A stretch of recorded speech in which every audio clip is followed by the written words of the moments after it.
আসসালামু আলাইকুম। আমাদের রংপুর পীরগঞ্জ অনেক ধান। অনেক লোকেরা শহরে থাকে কিন্তু গ্রামে আসে না। আসলে গ্রামের যে জিনিসটা কত সুন্দর এটা তো মানুষ বোঝে না।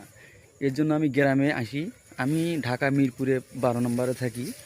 আমি প্রায় 2 মাস পর পর গ্রামের বাড়িতে চলে আসি এই ভিডিও দেখার জন্য। দেখেন আমার এই ভিডিওটা। আমাদের রংপুরে প্রচুর ধান। শহরে থাকে আরেক জিনিস, গ্রামে থাকে আরেক জিনিস। তাই সবাই গ্রামে চলে আসবেন, জিনিসটা দেখবেন কত সুন্দর।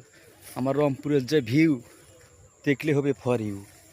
আমি লাবলু বলছে রংপুর পীরগঞ্জ থেকে। আমার ভিডিওটা সবাই দেখবেন এবং শেয়ার করবেন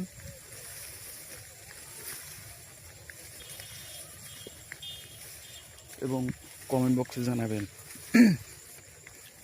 সবাইকে শুভ বিকাল।